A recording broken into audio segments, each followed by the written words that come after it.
Back and better than ever, we are here today for this special edition of the Roundup. We have the Super Bowl with guest Will Brinson, CBS NFL senior writer and former Macaulay alum. Will, how are you doing? What's going on, guys? How you doing? We're doing great. Now, before we get into everything, you came to Macaulay and you delivered one of the few chapel talks I remember. You talked about Matthew Stafford, Jim Bob Cooter, but after we talked a little bit, and there you told me that the then San Diego Chargers were going to win the AFC West. Now, if you would have tweeted it, I would have already tagged Old Takes Exposed. I just need to know what was going through your head to make that pick. I like to be wrong. I like the idea. I like the concept of taking a sleeper, and I thought that if you looked at that division, you had the Broncos, who are the defending Super Bowl champions, but not necessarily a team with you lose Peyton Manning, a Tennessee legend, and a guy who was on his last legs as a quarterback. But then you have some questions at the quarterback position. It's hard to carry over defense year to year. And if you look at the Chargers, they had all these one-score losses from 2015. So the logic was that the Chargers, with some better luck in these one-score games, and inherently you think that luck will change because of regression to the mean, which is probably something that I should have learned about in high school, and maybe you guys know about. But regression to the mean essentially says that they're going to get a little bit luckier in 2016 because they were unlucky, and you expect that with injuries and one-score games. And unfortunately, the Chargers just seemed to be a bad luck team because they didn't have any luck in one-score games in 2016. In fact, it was worse. And they got all kinds of guys getting injured. Jason Verrett, an all-pro quarterback, went down. Keenan Allen, an all-pro wide receiver, went down. A Pro Bowl wide receiver went down. And so I think that for the Chargers, what happened was in the division that was up for grabs, you had the Raiders were great, but they were lucky too. They got the luck the Chargers didn't get. They won some late games, and the Broncos weren't great. They missed the playoffs. The Chiefs are really good too. I think I probably underestimated them. I'm sure that no one will go and look up my predictions for order of finish in the division, because then you would perhaps find out that I had the Chiefs last. Long story short, I like the Chargers as a dark horse, and I thought that I could be a little bold. Thought that Joey Bosa would come in and make an impact. I was right about that. I love Phillip Rivers. He's an NC State guy, and so that's where the pick came from. The NC State. You're alone there. That just you boiled it down. You boiled it down to a 10-second answer. Yeah, Phillip Rivers of NC State. Now, do you have any opinions on the Chargers moving to San Diego from San Diego to LA? Because to me, I felt like that was a slap in the face to the San Diego community. Yeah, it stinks for San Diego, and it's just one of those things where as somebody who's sort of been I'm not a Chargers fan, but I root for the Chargers. I want Phillip Rivers to win a Super Bowl. I'd love to see San Diego win something there. A city that hadn't won a whole lot, and to have them lose this team that's been there for 56 years is a heartbreaker, especially when you consider that there's a good chance, interestingly, because Goldman Sachs might bail on the Raiders financing for Las Vegas. There's actually a good chance you can see the Raiders go to San Diego, and it seems silly that the Chargers couldn't have stayed in San Diego and the Raiders couldn't have gone back to LA. You guys are too young to know the movie Basketball. It was sort of popular when I was in high school in the 90s. Shouldn't be that long ago, but it was. And I think the thing with you look at it, it's like, well, there are no Chargers fans in Los Angeles. Why would they want to go to Los Angeles? Why are you making Phillip Rivers move with 8 children? That sounds like literally the worst thing any human could have to endure, and yet they're going to have to. He'll survive with his money and his fame and all that, but it just stinks for the city of San Diego. And LA is a Raiders town, even with the Raiders not being there. That's what I just said. Nobody wants the Rams in LA. They want the Raiders. The Raiders should be in Los Angeles. This question. All right.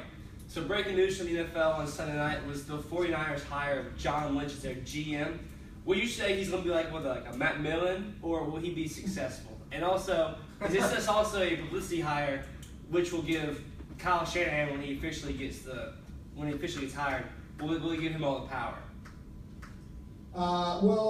Yeah, there's a couple things on this. One, it's really unprecedented to see somebody. Well, it's not unprecedented because Matt Millen did it. He jumped for Fox Sports to a job with an NFL team running it. I think the big red flag is that John Lynch, as good as he is, or as good as he was at professional football, doesn't have any actual experience in the front office. And I mean, it's hard to, I don't think anybody that does any job that's a difficult type of job would expect that someone can walk in off the street and be great at their job, great at whatever job it is, like it's you have to learn how to work, and you kind of have to work your way up to do a job like that, and I think that's the concern. Now, you see, look, every job in every sector of life, every walk of life, and every business sector comes down to one thing: it's who you surround yourself with. So if you're John Lynch and you can hire the right people, then you can succeed. I mean, look, this applies to presidents, it applies to GMs, and I mean presidents of the United States, it applies to anybody,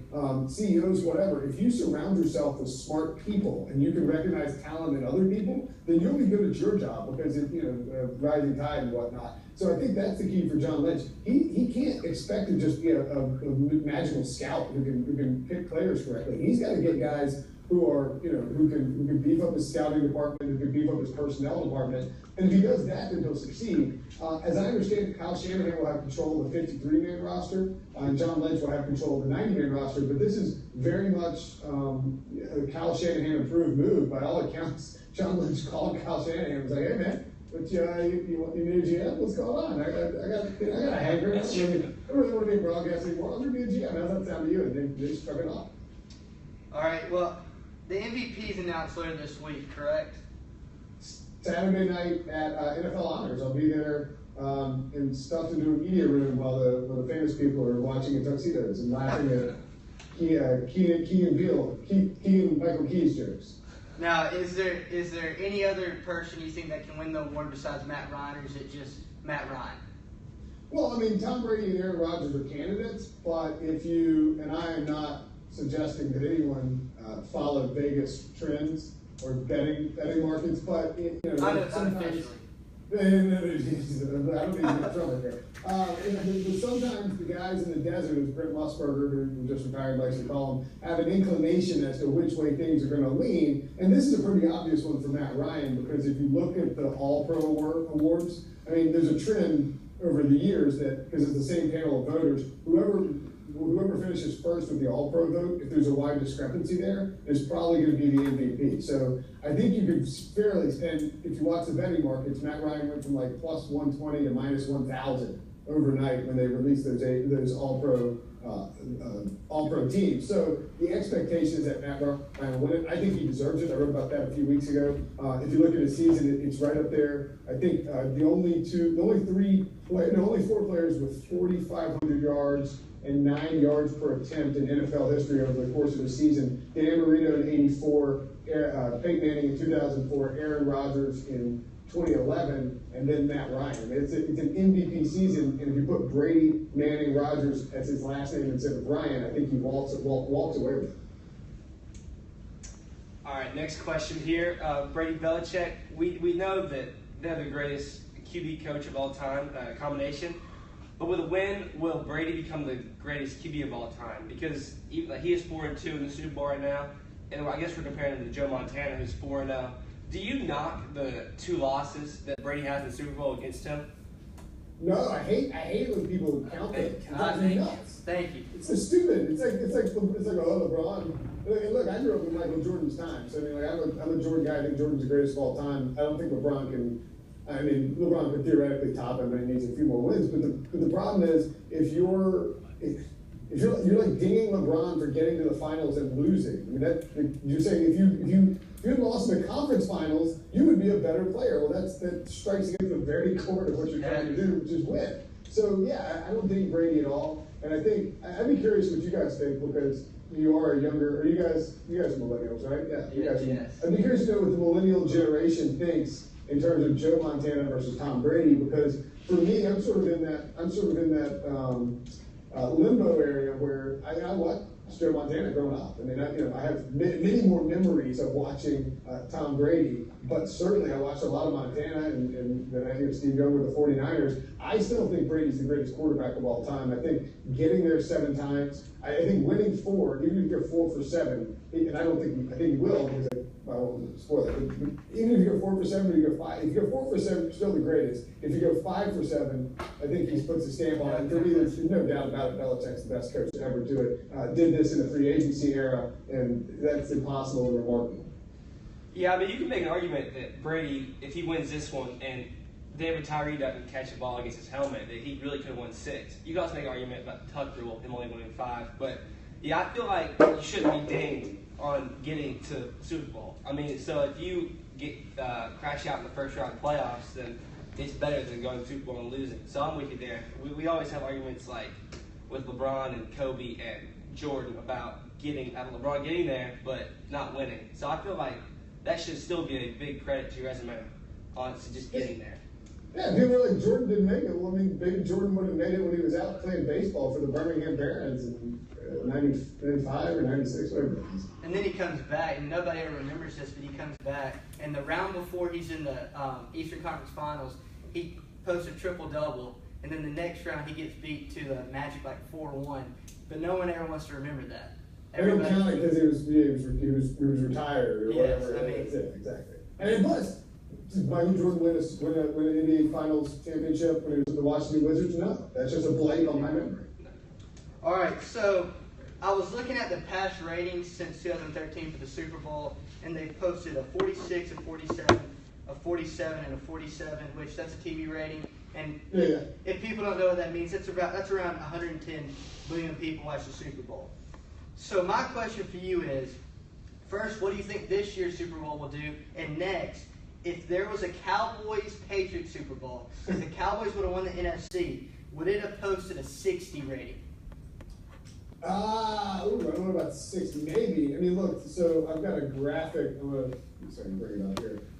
I got a graphic right here from my people at Ticket City, which is like StyleBob or whatever, one of our partners. And so before this Super Bowl prices, but before the Cowboys lost, the average median price on the secondary market was $6,002. After the Cowboys lost, it dropped to $4,890, and it climbed back up a little bit up until I think Monday night actually, when the price just went off the cliff. And I think that's because there's not really a lot of I think there's a lot of interest in the Super Bowl, and I think ultimately the game will drive the rating. To the Seahawks Patriots that posted the 47. Yes. Yes, sir. Yeah, I mean, if this game gets that, then Fox should be thrilled because there's not a lot of hype surrounding this game. You guys are in the South, so I think you get maybe a little bit better idea of sort of, and in fact, you guys are really close to 2 hours from Atlanta. I think you get a little bit better idea about Falcons fans being passionate, being decent sports fans. They get a bad rap nationally, to me. But, it's going to be tough. Look, it's not cheap to travel to the Super Bowl. A lot of Patriots fans have had 7 opportunities. They're probably not all flocking here because they've all made these trips. And so I think the price is dipping a little bit because of that. And Houston, you're not going to San Diego. You're not, it's Houston. I'm here. It's okay. It's Houston. I'd rather spend the weekend in Asheville or Chattanooga or something like that. Not so maybe. But maybe not. But I think the point is that you're not going to see crazy prices because people aren't traveling as much. The rating to me is going to depend on the game, and if it's a good game, and I think it will be because either of these teams are capable of coming back very quickly if there starts to be a deficit of some sorts, then I think you'll see a pretty good rating. So I would expect a 47, and I don't know what it would be with Cowboys, but it'd be high.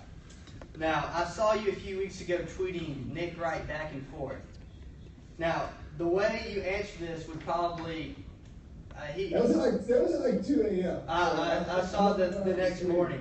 But I have to ask you, who is the best receiver in the NFL? Because I know he loves Odell. He wants to say he's the best player in the world. But who is the best receiver in the NFL?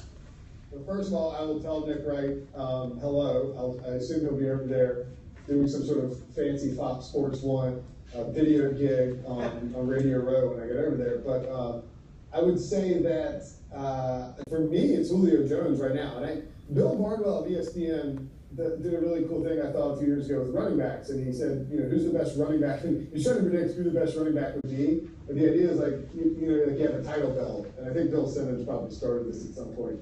But the title belt goes to the best running back each year. Like this guy is, this guy is like if you're giving out the best running back in the league, it'd be a debate between Zeke Elliott, David Johnson, maybe Le'Veon Bell. I think it's definitely Le'Veon Bell.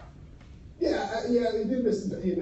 Look, they're all great. But my point is that you go year to year, instead of being like, well, this guy is the most talent. And for me, it's Julio Jones, because the way that he played this year in that offense with the Atlanta Falcons, the opportunity he has to put a stamp on it this season. Last year, I would have said Antonio Brown. I just think when Julio is healthy, he is so big and so physical and so fast, and he can just rip off huge runs, and he's precise. He's a great route runner.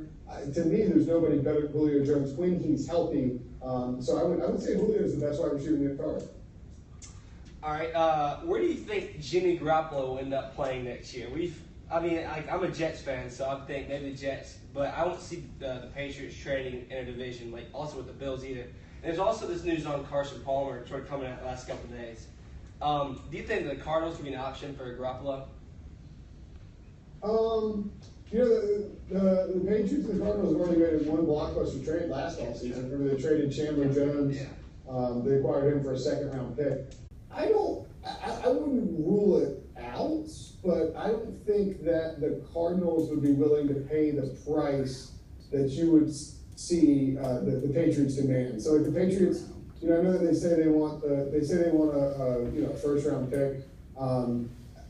It depends on who you're dealing with, right? Like Cleveland, I don't think Cleveland can give up a first-round pick because they have 1 and 12. That's too high for Jimmy Garoppolo. When you're getting a year of low-cost salary, then you got to pay him a ton of money. Now, I don't think if it's a second-round pick with Cleveland, maybe I think it's 33 or 34. 34, yeah, they could do it. San Francisco could do it with maybe 33.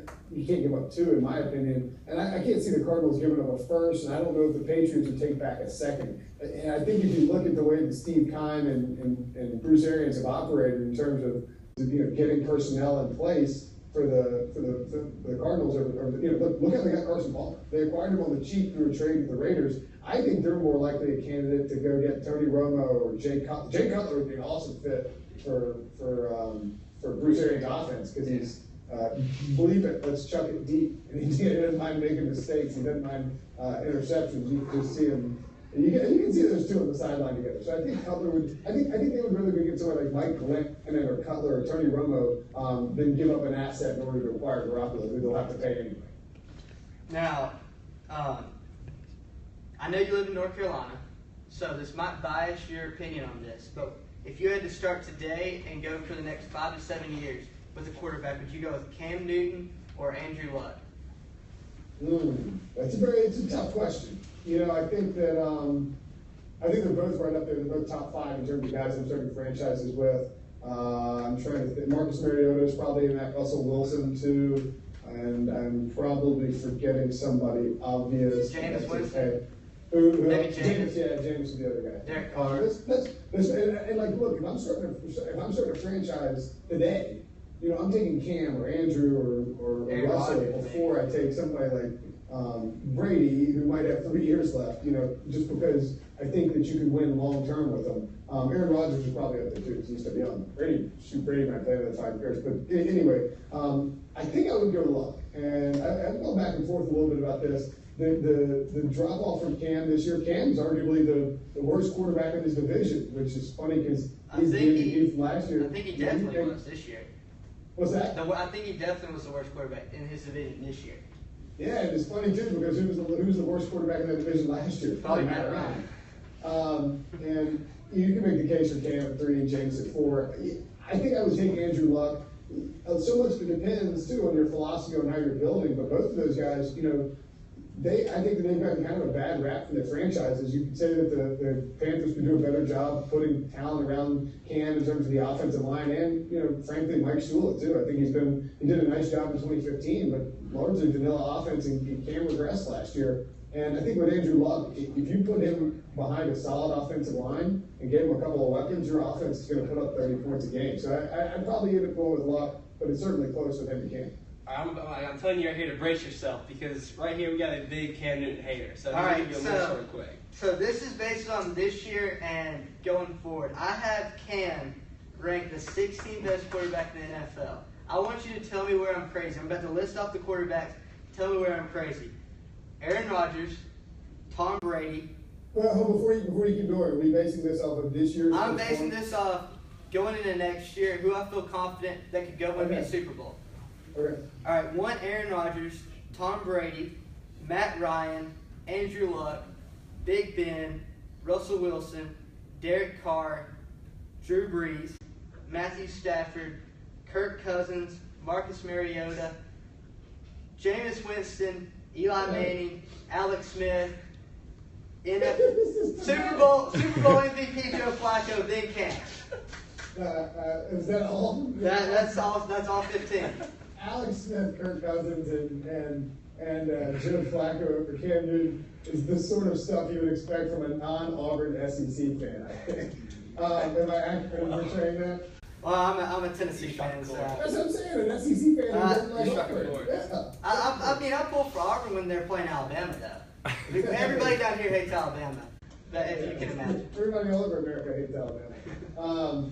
Yeah, no, I don't think you certainly wouldn't. Those three guys, it's a no-brainer to me. And I think it's interesting, too, though, because, look, if you'd done this last year, you would have had 4 guys on that list, right? Maybe Brady, Rodgers, and Breeze, you certainly wouldn't have had, I'd take Cam over Eli.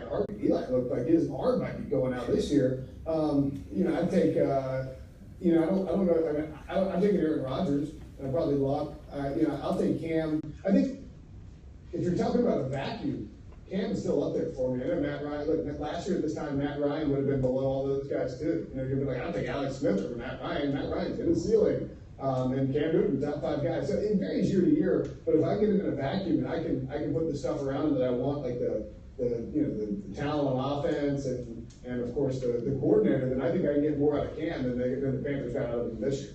I mean, to me, though, I just have to have my quarterback passing over 60% completion rate. Hey, you gotta have receivers and catch too.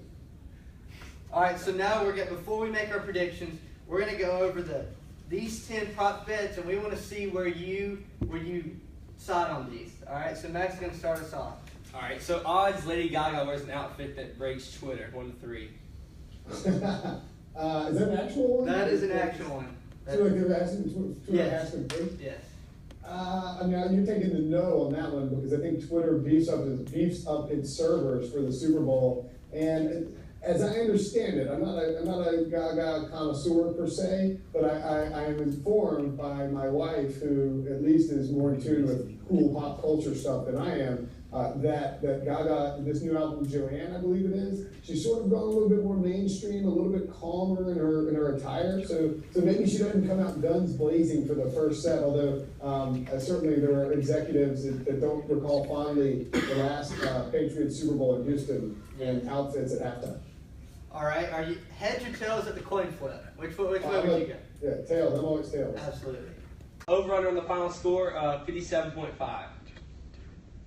I think I had 28-27 as my final. Just a weird game. By the way, on that heads or tails, interesting to note that the Patriots, because they're the away team, get to call it. I'd be curious to see what Bill Belichick does, because the Falcons have scored 8 straight games.